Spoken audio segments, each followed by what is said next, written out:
আসসালামু আলাইকুম everyone, welcome back to my channel. তো আজকের এপিসোডে আমি আপনাদের সাথে শেয়ার করব আমি কিভাবে চকলেট স্পঞ্জ কেক রেডি করি। তো এজন্য আমি সবার প্রথমে শুকনো উপকরণগুলোকে মেপে নিব। আর এজন্য আমি এখানে ১ কাপ পরিমাণ তীর ব্র্যান্ডের ময়দা নিয়ে নিয়েছি একটি শুকনো বাটিতে। এরপরে আমি এখানে ১.৫ টেবিল চামচ পরিমাণ মালয়েশিয়ান কোকো পাউডার ইউজ করেছি। নিয়ে নিলাম বাটিতে। এখন ১ চা চামচ বেকিং পাউডার আর 1/4 চা চামচ লবণ এড করে নিয়ে এখন হ্যান্ড উইক্স দিয়ে মিশিয়ে নিচ্ছি। তো আপনারা চেষ্টা করবেন ভালো ব্র্যান্ডের বেকিং পাউডারটা ইউজ করার। আমি এখানে ফস্টার ক্লার্কের বেকিং পাউডারটি ব্যবহার করেছি। আর আমি এখানে ২-৩ ধাপে শুকনো উপকরণগুলোকে এখন চেলে নিব। তো অফ স্ক্রিনে আমি সেটা চেলে নিয়েছি। আর এই যে দেখতে পাচ্ছেন দানাদার অংশগুলো, এগুলো আমি নেড়ে চেড়ে আবার মিশিয়ে নিচ্ছি।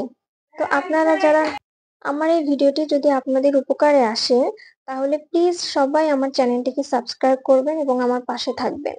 তো আমি শেষমেশ উপকরণগুলোকে মিশিয়ে নিচ্ছি। আর এই যে এখানে ১ কাপ পরিমাণ আস্ত দানা চিনি নিয়েছি, এগুলোকে আমি পাউডার ব্লেন্ডার করে নিব। এবার এখানে 1/4 কাপ দুধ আছে, তরল দুধ আছে।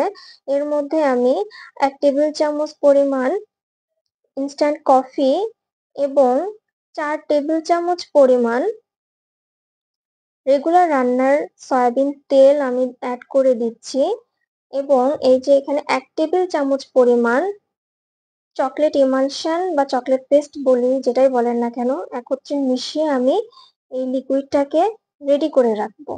এখন ডিমের ফোম তৈরি করার জন্য আমি শুকনো বাটিতে রুম টেম্পারেচারে থাকা ৩টি ডিম নিয়েছি।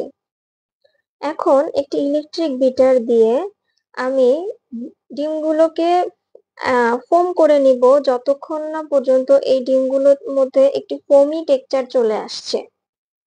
তো এই যে এখন দেখতে পাচ্ছেন ডিমের মধ্যে ফোমি ভাব চলে এসেছে। তো এখন আমি এখানে পাউডার করে রেখেছিলাম যে চিনি, ১ কাপ চিনি, সেখানে অবশ্য আমি কম করে নিয়েছি কারণ একটু মিষ্টি কম দিতে চাচ্ছিলাম।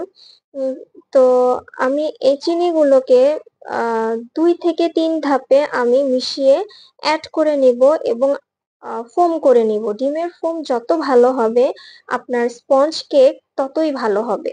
এখানে আমি আবার ২য় বারের মতো চিনিটাকে এড করে দিচ্ছি এবং ইলেকট্রিক বিটারের সাহায্যে সময় নিয়ে আমি নরমাল স্পিডে রেখে আমি ডিমের ফোম করে নিচ্ছি।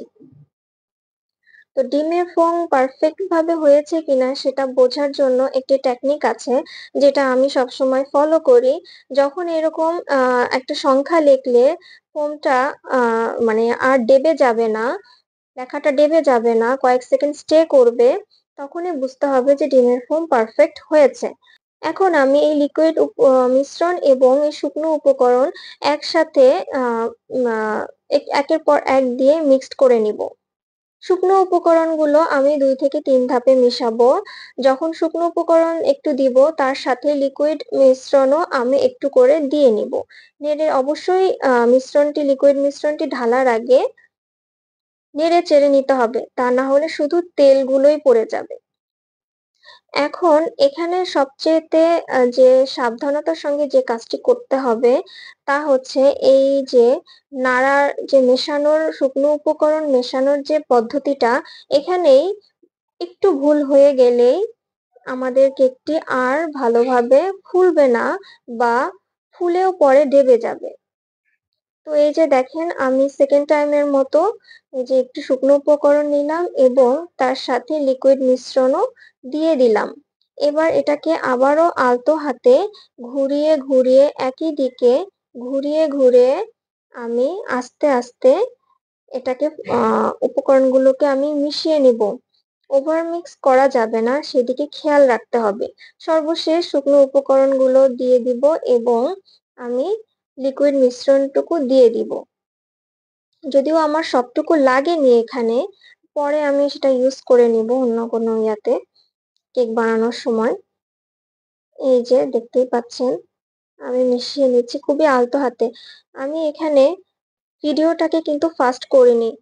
এভাবেই রেখেছি, নরমালি রেখেছি। এবার একটি স্প্যাচুলা দিয়ে ভালোভাবে নিচ থেকে এভাবে ঘুরিয়ে দেখতে হবে যে কোনো দানা আছে কিনা, শুকনো উপকরণের কোনো লাম্পস আছে কিনা, তাহলে মিশিয়ে নেওয়ার চেষ্টা করতে হবে। আর ওই যে ইমালশন দেখতে পাচ্ছেন, স্প্যাচুলা দিয়ে না করলে নিচে ইমালশনের অংশটুকু থেকে যাবে। এখানে আমি ৬ ইঞ্চির ২টি রাউন্ড মোল্ড ব্যবহার করেছি। এতে করে খুব কম সময়ে আমার কেকটি বেক হয়ে যাবে। এখানে আমি 160 ডিগ্রি প্রিহিটেড ওভেনে কেকটি বেক করে নিব ২০ থেকে ২৫ মিনিটের জন্য। আর মোল্ড দুটিতে আমি সমানভাবে ব্যাটার ঢেলে নেব যাতে আমার কেকের স্লাইস দুটিও সমান হয়। কেকটি ডেকোরেশন করার পর ২ পাউন্ড প্লাস হয়ে যাবে। কেকটির ডেকোরেশন আমি অন্য কোনো ভিডিওতে আপনাদের সাথে শেয়ার করব ইনশাআল্লাহ। সে পর্যন্ত আপনারা সবাই ভালো থাকবেন এবং আমার পরিবারের জন্য দোয়া করবেন। আর আপনারা কি কি বিষয়ে ভিডিও দেখতে চান তা আমাকে কমেন্টস করে জানাবেন। তাহলে আমি সেই অনুযায়ী আপনাদেরকে ভিডিও দেওয়ার চেষ্টা করব ইনশাআল্লাহ। আল্লাহ হাফেজ।